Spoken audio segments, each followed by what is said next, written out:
Test 2. This is the IELTS Listening test.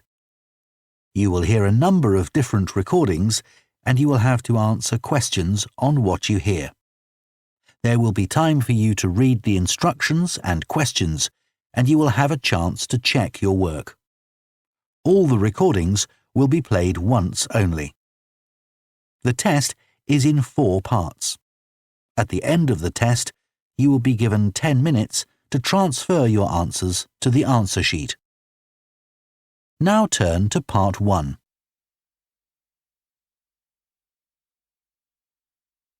Part 1. You will hear a woman phoning a company that converts old photographs to digital format. First, you have some time to look at questions 1 to 3. Now listen carefully and answer questions 1 to 3. Hello, Picture Rep. Can I help you? Oh, hi. I saw your advertisement about copying pictures to disk, and I'd like a bit more information about what you do. Sure. What would you like to know? Well, I've got a box full of old family photos that's been up in the attic for years. Some of them must be 50 or 60 years old, and I'd like to get them converted to digital format. Sure, we can do that for you. Right. And what about size? The photos are all sorts of sizes. Are there any restrictions? Well, the maximum size of photo we can do with our normal service is 30 centimetres, and each picture must be at least 4 centimetres. That's the minimum we can cope with. Well, that should be fine. And some of them are in a frame. Should I take them out before I send them? Yes, please. We can't copy them otherwise. And also the photos must all be separate. They mustn't be stuck into an album. OK, that's not a problem. So, can you give me an idea of how much this will cost? I've got about 360 photos, I think. We charge £195 for 300 to 400 photos for the basic service. OK, and does that include the disc? Yes, 1 disc, but you can get extra ones for £5 each. That's good. So, do I need to pay when I send you the photos? No, we won't need anything until we've actually copied the pictures. Then we'll let you know how much it is, and once we've received the payments, we'll send the parcel off to you. Right. Before you hear the rest of the conversation, you have some time to look at questions 4 to 10.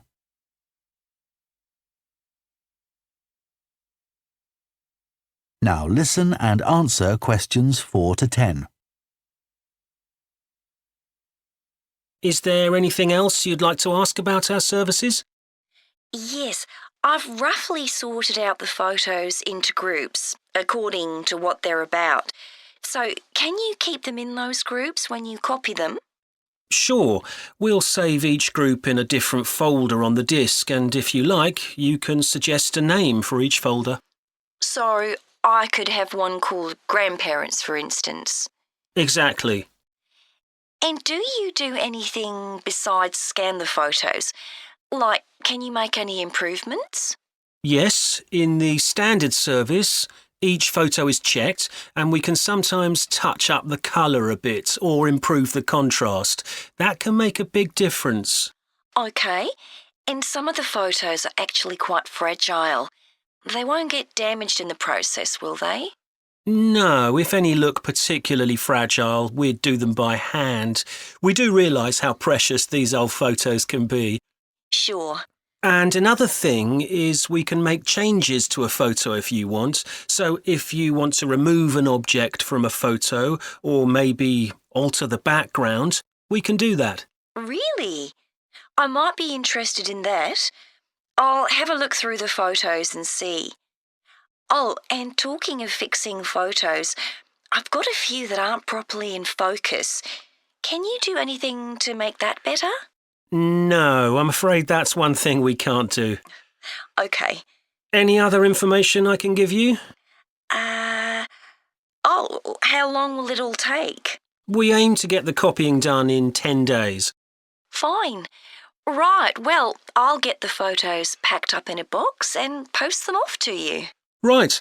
If you've got a strong cardboard box, that's best. We've found that plastic ones sometimes break in the post. OK. Right, thanks for your help. Bye. Bye. That is the end of Part 1. You now have half a minute to check your answers to Part 1. Part 2. You will hear a head teacher talking to parents of pupils about changes at the school. First, you have some time to look at questions 11 to 15.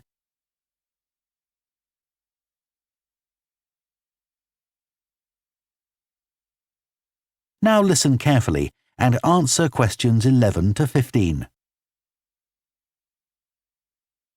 Good morning, and thank you for coming here today.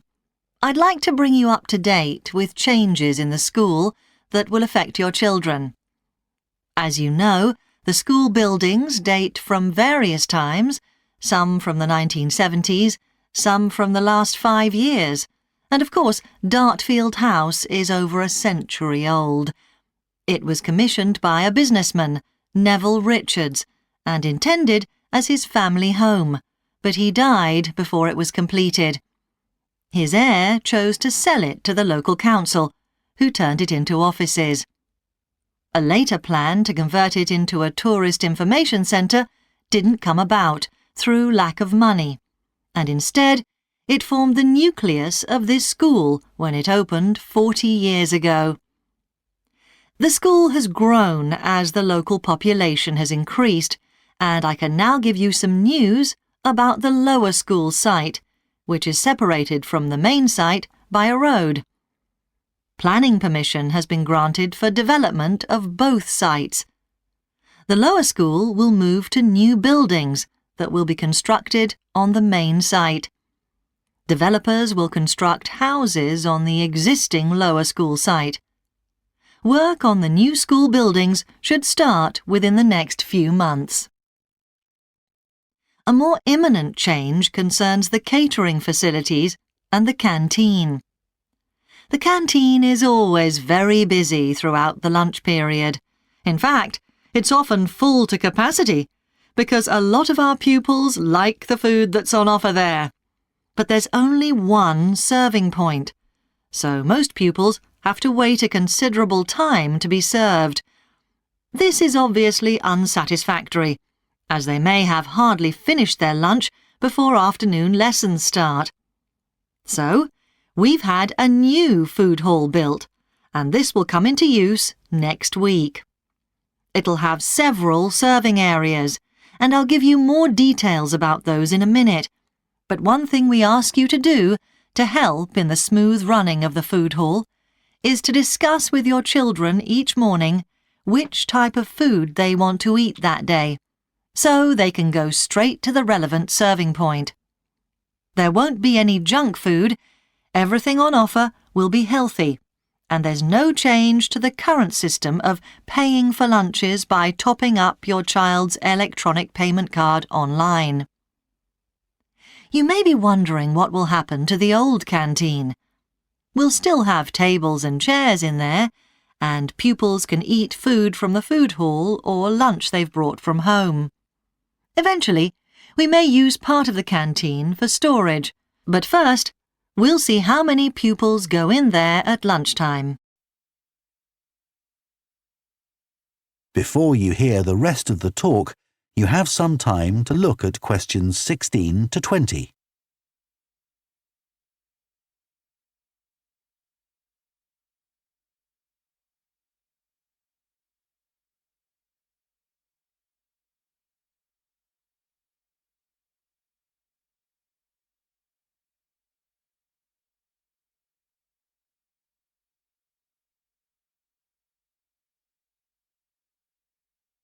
Now listen and answer questions 16 to 20. OK, back to the serving points in the food hall, which will all have side dishes, desserts and drinks on sale, as well as main courses. One serving point we call World Adventures. This will serve a different country's cuisine each day. Maybe Chinese one day and Lebanese the next. The menus will be planned for a week at a time, so pupils will know what's going to be available the whole of that week. Street life is also international, with food from 3 particular cultures. We'll ask pupils to make suggestions, so perhaps sometimes there'll be food from Thailand, Ethiopia, and Mexico, and then one of them will be replaced by Jamaican food for a week or 2. The Speedy Italian serving point will cater particularly for the many pupils who don't eat meat or fish. They can be sure that all the food served there is suitable for them. There'll be plenty of variety, so they shouldn't get bored with the food. OK, that's all on the new food hall. Now, after-school lessons. These are very popular with pupils, particularly swimming. In fact, there's a waiting list for lessons. Cycling is another favourite, and I'm delighted that dozens of pupils make use of the chance to learn to ride in off-road conditions. It means that more and more cycle to and from school every day. As you know, we have a well-equipped performance centre, and we're going to start drama classes in there too. Pupils will be able to join in just for fun, or work up to taking part in a play. We hope to put on at least one a year. We already teach a number of pupils to use the sound and lighting systems in the centre, and a former pupil has given a magnificent grand piano to the school, so a few pupils will be able to learn at the school instead of going to the local college, as many of them do at the moment. That is the end of Part 2. You now have half a minute to check your answers to Part 2.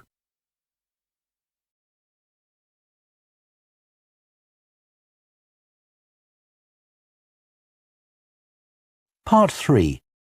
You will hear 2 psychology students, called Luke and Susie, discussing their assignment on sleep and dreams. First, you have some time to look at questions 21 to 24.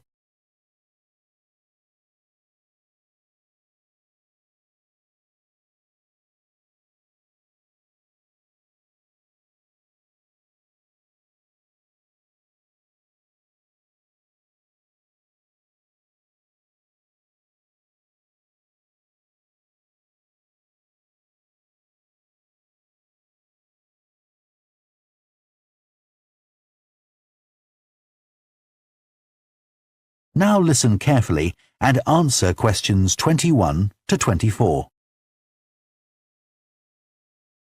So, Luke, for our next psychology assignment, we have to do something on sleep and dreams. Right. I've just read an article suggesting why we tend to forget most of our dreams soon after we wake up. I mean, most of my dreams aren't that interesting anyway. But what it said was that if we remembered everything, we might get mixed up about what actually happened and what we dreamed. So it's a sort of protection. I hadn't heard that idea before. I'd always assumed that it was just that we didn't have room in our memories for all that stuff. Me too. What do you think about the idea that our dreams may predict the future? It's a belief that you get all over the world. Yeah, lots of people have a story of it happening to them. But the explanation I've read is that for each dream that comes true, we have thousands that don't, but we don't notice those. We don't even remember them. We just remember the ones where something in the real world, like a view or an action, happens to trigger a dream memory. Right. So it's just a coincidence, really. Something else I read about is what they call segmented sleeping. That's a theory that hundreds of years ago, people used to get up in the middle of the night and have a chat or something to eat, then go back to bed. So I tried it myself. Why? Well, it's meant to make you more creative. I don't know why, but I gave it up after a week. It just didn't fit in with my lifestyle. But most preschool children have a short sleep in the day, don't they? There was an experiment some students did here last term to see at what age kids should stop having naps, but they didn't really find an answer. They spent a lot of time working out the most appropriate methodology, but the results didn't seem to show any obvious patterns. Right.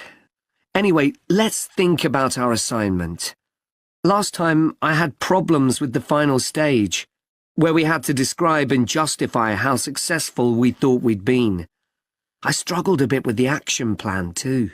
I was okay with the planning, but I got marked down for the self-assessment as well. And I had big problems with the statistical stuff. That's where I really lost marks. Right. Before you hear the rest of the discussion, you have some time to look at questions 25 to 30.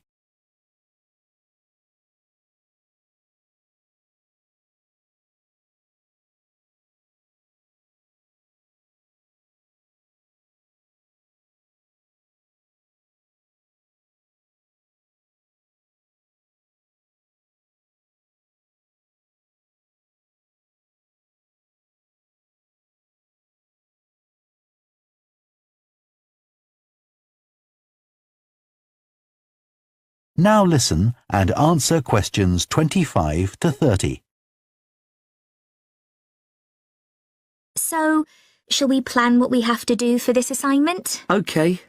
First, we have to decide on our research question. So, how about, is there a relationship between hours of sleep and number of dreams? Okay. Then we need to think about who we'll do the study on. About 12 people? Right. And shall we use other psychology students?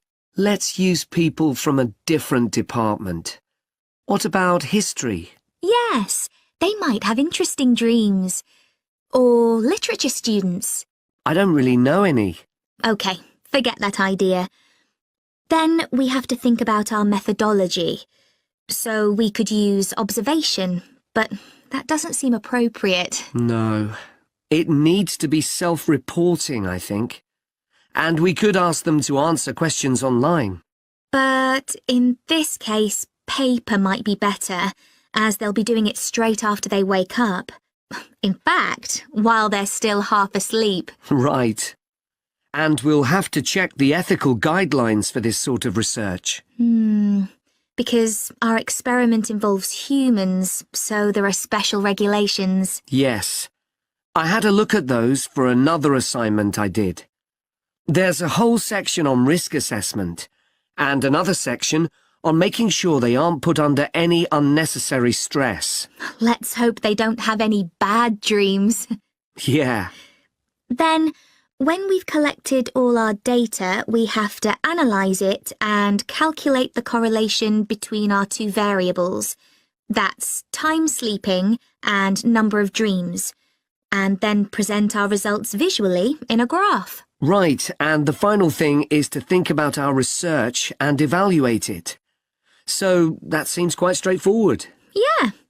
So now let's get started. That is the end of part 3. You now have half a minute to check your answers to part 3.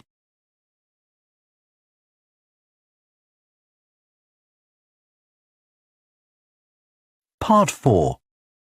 You will hear a sports science student giving a presentation on the health benefits of dance. First, you have some time to look at questions 31 to 40.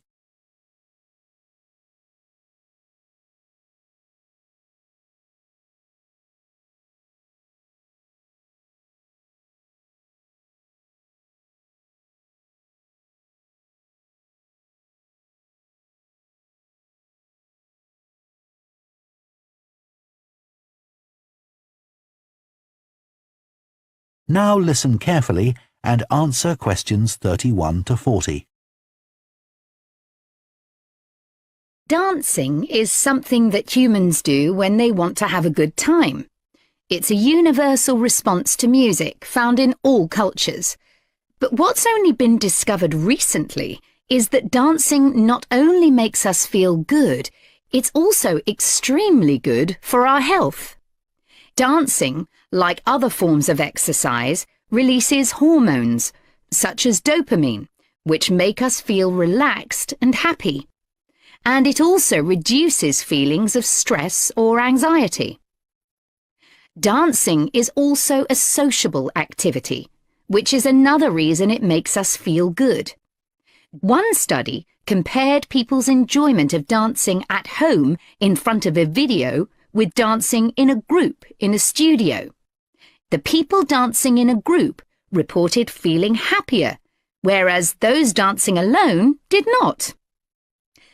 In another experiment, university researchers at York and Sheffield took a group of students and sent each of them into a lab where music was played for 5 minutes.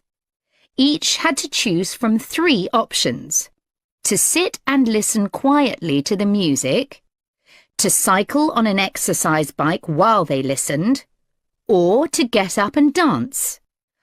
All were given cognitive tasks to perform before and after. The result showed that those who chose to dance showed much more creativity when doing problem-solving tasks. Dr. Lovett at the University of Hertfordshire believes dance could be a very useful way to help people suffering from mental health problems. He thinks dance should be prescribed as therapy to help people overcome issues such as depression.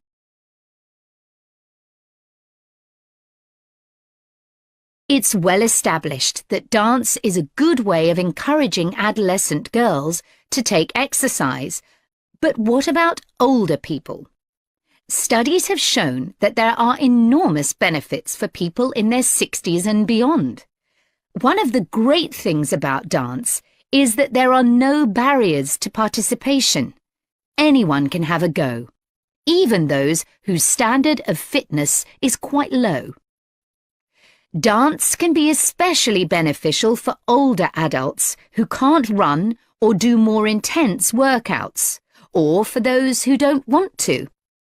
One 2015 study found that even a gentle dance workout helps to promote a healthy heart. And there's plenty of evidence which suggests that dancing lowers the risk of falls, which could result in a broken hip, for example, by helping people to improve their balance. There are some less obvious benefits of dance for older people too. One thing I hadn't realised before researching this topic was that dance isn't just a physical challenge. It also requires a lot of concentration, because you need to remember different steps and routines.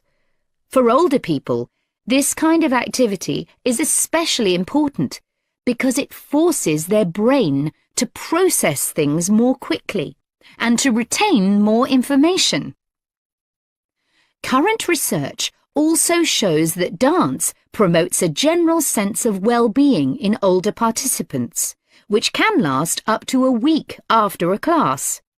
Participants report feeling less tired and having greater motivation to be more active and do daily activities such as gardening or walking to the shops or a park. Ballroom or country dancing, both popular with older people, have to be done in groups. They require collaboration and often involve touching a dance partner, all of which encourages interaction on the dance floor. This helps to develop new relationships and can reduce older people's sense of isolation, which is a huge problem in many countries.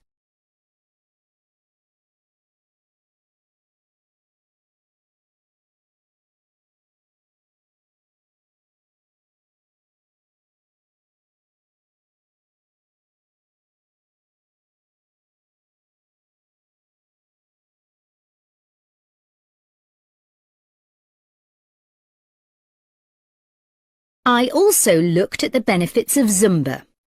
15 million people in 180 countries now regularly take a Zumba class, an aerobic workout based on Latin American dance moves.